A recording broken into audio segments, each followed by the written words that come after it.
जय श्री कृष्णा। राधे राधे। आज हम सुनेंगे अधिक मास में पड़ने वाली शिवरात्रि की व्रत कथा। 2023 में अधिक मास की शिवरात्रि 14 अगस्त 2023 को पड़ रही है। साथ ही सोमवार का भी दिन है, तो ये बेहद खास हो जाती है। तो आइए सुनते हैं अधिक मास की शिवरात्रि की व्रत कथा। पौराणिक कथा के अनुसार पूर्व काल में चित्रभानु नामक एक शिकारी था। जानवरों की हत्या करके वह अपने परिवार को पालता था। वह एक साहूकार का कर्जदार था, लेकिन उसका कर्ज समय पर ना चुक सका। इससे क्रोधित साहूकार ने शिकारी को सिमट में बंदी बना लिया। संयोग से उस दिन शिवरात्रि थी। शिकारी ध्यानमग्न होकर शिव संबंधी धार्मिक बातें सुनता रहा। चतुर्दशी को उसने शिवरात्रि व्रत की कथा भी सुनी। शाम होते ही साहूकार ने उसे अपने पास बुलाया और कर्ज चुकाने के विषय में बात की। शिकारी अगले दिन सारा कर्ज लौटा देने का वचन देकर बंधन से छूट गया। अपनी दिनचर्या की भांति वह जंगल में शिकार के लिए निकला, लेकिन दिन भर बंदी गृह में रहने के कारण भूख प्यास से व्याकुल था।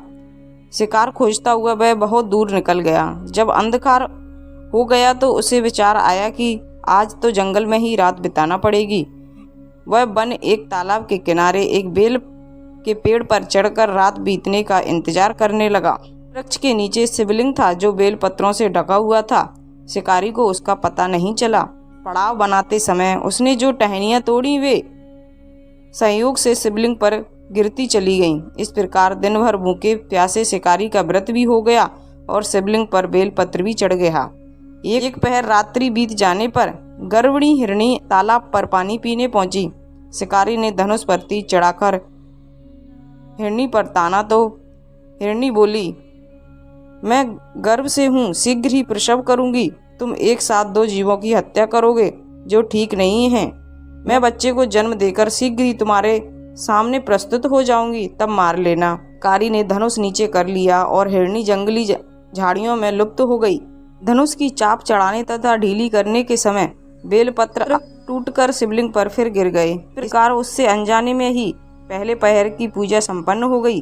कुछ ही देर बाद एक और हिरणी उधर से निकली। शिकारी की खुशी का ठिकाना नहीं रहा। पास आने पर उसने धनुष पर बाण चढ़ाया। तब उसे हिरणी ने विनम्रता पूर्वक निवेदन किया, ये शिकारी, मैं थोड़ी देर पहले ऋतु से निवृत्त हुई हूँ, काम आतुर गृहिणी हूँ, अपने प्रिय की खोज में भटक रही हूँ। मैं अपने पति से मिलकर शीघ्र ही तुम्हारे पास आऊंगी।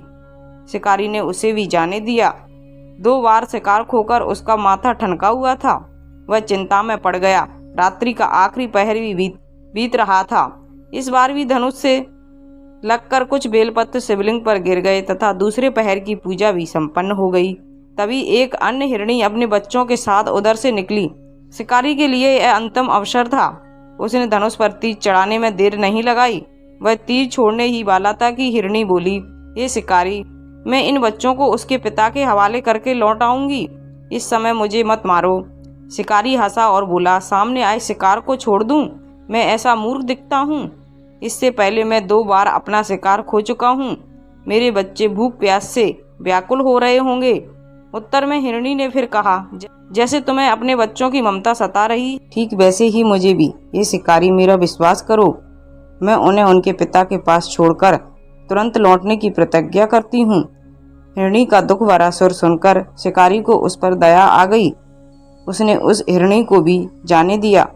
शिकार के अभाव में तथा भूख प्यास से व्याकुल शिकारी अनजाने में ही बेल वृक्ष पर बैठा बेल पत्र तोड़ तोड़कर नीचे फेंकता जा रहा था। सुबह होने को हुई। एक हष्ट पुष्ट मृग उसी रास्ते पर आया। सोच लिया कि इसका शिकार अवश्य करूंगा। शिकारी ने धनुष पर बाण चढ़ा लिया। हिरण विनीत स्वर में बोला, हे शिकारी, यदि तुमने मुझसे पूर्व आने वाली 3 हिरणियों तथा छोटे बच्चों को मार डाला है तो मुझे मारने में विलंब ना करो, ताकि मुझे उनके वियोग में एक क्षण भी दुख न सहना पड़े। मैं उन हिरणियों का पति हूँ। यदि तुमने उन्हें जीवन दान दिया है तो मुझे भी कुछ क्षण का जीवन दान देने की कृपा करो। मैं उनसे मिलकर तुम्हारे सामने उपस्थित हो जाऊंगा। हिरण की बात सुनते ही शिकारी के सामने पूरी रात का घटना चक्र घूम गया। उसने सारी कथा हिरण को सुना दी। तब हिरण ने कहा, मेरी तीनों पत्नियां जिस प्रकार प्रतिज्ञाबद्ध होकर गई हैं, मेरी मृत्यु से अपने धर्म का पालन नहीं कर पाएंगी। इसलिए जैसे तुमने उन्हें विश्वास पात्र मानकर छोड़ा है, वैसे ही मुझे भी जाने दो। मैं उन सबके साथ तुम्हारे सामने शीघ्र ही उपस्थित होता हूँ। शिकारी ने उसे भी जाने दिया। इस प्रकार सुबह हो गई। उपवास, रात्रि जागरण तथा शिवलिंग पर बेलपत्र चढ़ने से अनजाने में ही पर शिवरात्रि की पूजा पूर्ण हो गई। अनजाने में की हुई पूजन का परिणाम उससे तत्काल मिला। शिकारी का हिंसक हृदय निर्मल हो गया, उसमें भगवत शक्ति का वास हो गया। थोड़ी ही देर बाद मृग का सारा परिवार शिकारी के समक्ष उपस्थित हो गया ताकि वह उनका शिकार कर सके, किंतु जंगली पशुओं की ऐसी सत्यता, सात्विकता एवं सामूहिक प्रेम भावना देखकर शिकारी को बड़ी गिलानी हुई।